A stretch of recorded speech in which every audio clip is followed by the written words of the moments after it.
The buzzing of flies thickened the air, clinging to the heat that pressed down like a hammer.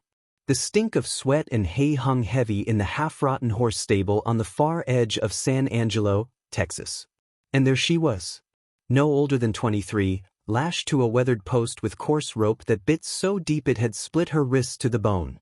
Blood streaked her arms where she had fought against the bonds. Her face bore the mark of cruelty, one eye puffed closed, her cheek burning red from a slap.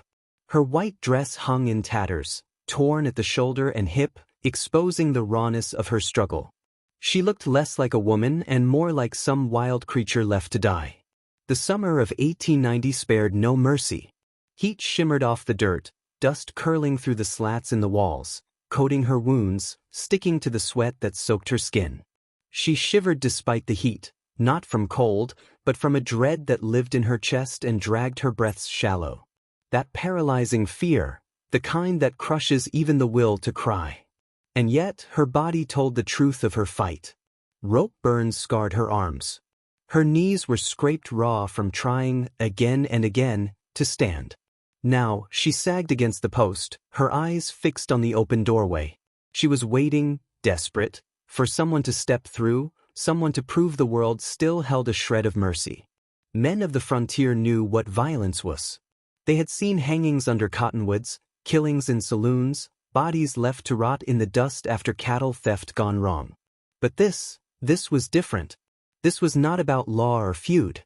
This was cruelty sharpened into something personal, something that turned the stomach of any man who had ever held a daughter or cherished a wife.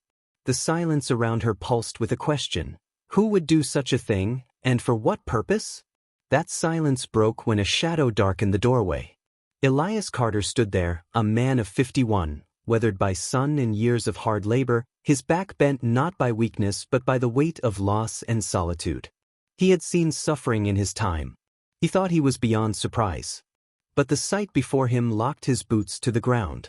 The world shrank until all that remained was the broken young woman slumped against that post. Her eyes glistened with tears she refused to let fall. His knife flashed once. The ropes split. Clara's body collapsed forward, and Elias caught her before she hit the dirt. She was fever-hot beneath his arms, trembling like a newborn calf too weak to stand. Without a word, he carried her from the choking stink of the stable and laid her gently across his horse. As the animal started toward home, Elias felt the weight of more than flesh in his arms. Each hoofbeat reminded him he wasn't just rescuing a girl. He was stepping into trouble, and he knew trouble when he saw it. By the time his ranch came into view, the horizon burned red with evening. He took her inside the one-room cabin, where the scents of smoke, leather, and old pine wrapped around them. He set her in a chair, filled a tin cup from the pump outside, and pressed it into her hands. She drank greedily, water spilling down her chin, her lips trembling as if the act itself cost her strength. When the cup was empty, she breathed hard, steadied herself, and at last managed to speak. Her name was Clara Hayes. Her voice was raw but steady as she told him the rest. She was the daughter of a rancher up in Wichita County, a man whose spread stretched wide with green pasture. That land had caught the eye of a man named Grayson, rich, ruthless, and used to getting whatever he wanted. He had offered money. Clara's father told him no. And no was a word Grayson did not tolerate. So he sent his men. They took Clara, bound her, beat her, and left her like livestock, not for the sake of cruelty alone but for leverage. She wasn't the prize, she was the threat, the bait, the weapon meant to break her father's resolve. Elias sat through her words without a twitch, though inside, anger twisted sharp. He knew the type. Men who built their power not on the sweat of their brow but on the fear they could sow, men who bent lawmen and judges alike with a wave of their hand. But Elias also knew this land. He knew when it was time to grit your teeth and fight.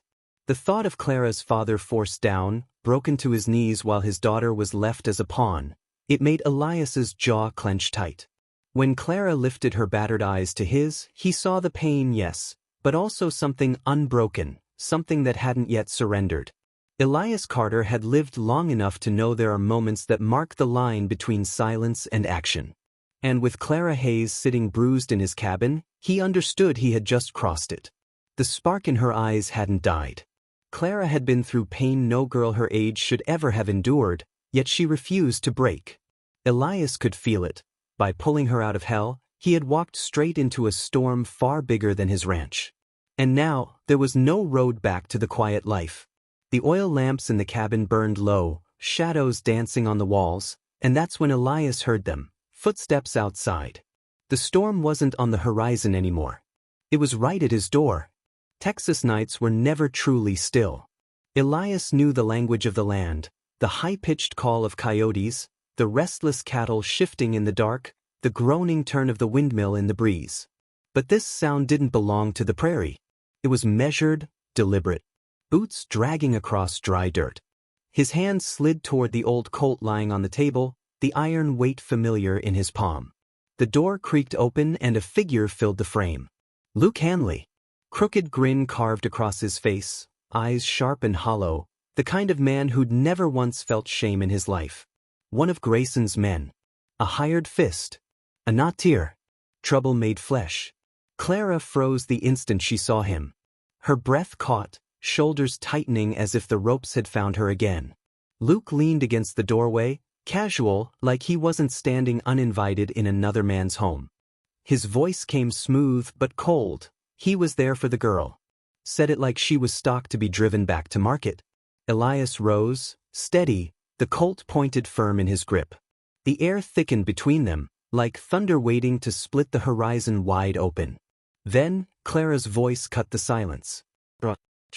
Stronger than either man expected. She shouted a warning, and that one moment gave Elias his chance. Luke lunged, but Elias met him head-on, slamming him hard against the wall. Years of ranch work, of mending fences and breaking broncs, turned into raw, unrelenting power. Luke fought like a cornered rattler, but Elias pinned him, forcing the fight out of him until the man sagged beaten. Something slipped loose when Elias searched him, a thick packet of bills tumbling to the floorboards. Fresh, crisp, stamped with the seal of the Wichita County Bank. Clara's face drained of color. She remembered the words spat by one of the men who'd tied her down, how Grayson would finally get what he wanted. Now it was plain. The money was proof enough. Luke writhed on the floor, a snake with its back broken, and Elias stood over him. Clara was no random victim, no unlucky soul caught in the crossfire. She had been dragged into something rotten. A land grab steeped in greed, with Grayson's shadow stretching over every inch of it. Elias's chest burned with that old fire, the kind he thought he had buried long ago. He had seen men fall under the weight of power before. But this was his land. His ranch. His home. And now, it was tied to Clara's fate. The cabin felt heavier, the air thick with what was coming. If you wanted to see how far this storm would carry, you'd have to ride with them. Because Grayson wasn't sending his dogs anymore. He was coming himself. Dawn pushed slow across the Texas plains, bleeding pale gold over the horizon. Elias hadn't closed his eyes. He sat by the window, rifle resting across his knees, watching the line where earth met sky. Clara dozed fitfully in the chair near the fire, her face drawn but her spirit steady. The night hadn't brought peace. Only truth. Trouble was closing in. Then Elias heard it. It was not one set, but many, the sound rolling across the dirt like faraway thunder. He stood, peering out the window. 3 riders, their shapes cutting sharper with each stride. Men who carried themselves with the easy swagger of fearmakers. Behind him, Clara stirred awake as the click of a chamber echoed through the cabin. Her voice whispered his name, thin with worry. Elias didn't answer. He didn't have to. The storm had arrived. They had both known this moment couldn't be held off forever. Grayson had sent more men, harder men, and they'd come with one purpose, to finish what Luke had failed to do. Their horses kicked up a choking haze as they pulled to a stop, dismounting with the heavy certainty of violence. Boots struck dry earth, and in their hands they carried torches and sloshing cans of kerosene, the kind of weapons that could turn a man's home into a funeral pyre within minutes. One of them called out for Elias to step forward, voice cutting sharp through the stillness. He didn't bother to disguise the threat, it was plain as the steel on his hip. Elias stepped onto the porch, rifle steady in his hands, his shadow stretching long in the pale light of morning. His answer was measured, hard. This ranch wasn't theirs to claim, and he wasn't theirs to command. For a breath, the world hung silent, the kind of silence that drives your heartbeat into your ears. Then it broke. A torch arced through the air, flames hissing as it landed against a stack of hay. Clara didn't think, she just moved. Grabbing a bucket, she drowned the fire before it could spread. At the same instant, Elias's rifle cracked. One rider dropped, his torch spinning useless to the dirt. Another man rushed forward, pistol raised, but Elias turned and fired again, dropping him in his stride. A third tried to circle, seeking cover, but Clara was quicker. She heaved a heavy beam toward his horse, sending the beast into a wild rear that pitched its rider into the dust. And just like that, it was done. The air swirled with powder smoke and grit, the bitter tang of fire and iron heavy on the tongue. Two men lay groaning in the dirt. One dragged himself into the brush, spitting oaths of vengeance as he fled. Elias stood at the porch rail, lungs burning, the rifle still warm in his grip. Clara looked to him, her chest rising fast, eyes wide. But there was no fear there. What she carried in that look ran deeper. And while the smoke still curled, word of the fight had already begun to run. Carried faster than any horse, it spread back into town, straight to the man who had lit this fire. By the time Elias hauled Luke Hanley and the broken riders into the street, San Angelo was waiting. Folks gathered, whispering sharp, glancing from Elias to the men who had once ridden roughshod over them. When the sheriff saw the wad of bills stamped with Grayson's own bank seal, and when Luke spat his master's name like a curse, the final wall of silence collapsed. A storekeeper stepped forward, telling how Grayson had wrung him dry with crooked debts. A widow shouted through her grief about how she had been run off her land. One voice turned to many. The people who had once looked away now found their courage. By noon, San Angelo no longer belonged to fear. They climbed the hill together, a tide of anger and resolve, and surrounded Grayson's house. He tried to close his doors, hide behind hired guns, but no wall was strong enough against the truth. They dragged him from his own steps, his fine coat torn, his pale face stripped of power. He called out for order, for respect, but no one listened anymore. In the West, justice sometimes came from a bench and a gavel, but more often it rose from the hands of ordinary people who had endured too much.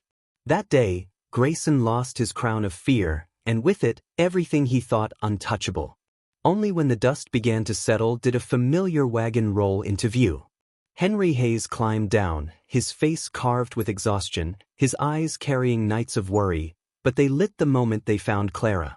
She ran to him, folding into his arms. Father and daughter, whole again. Even the hardest men in the crowd turned away to hide the sting in their eyes. Henry turned to Elias then, his hand rough and steady as it clasped Elias's own. No words, just the weight of thanks shared between men who had given more than they ever wanted to.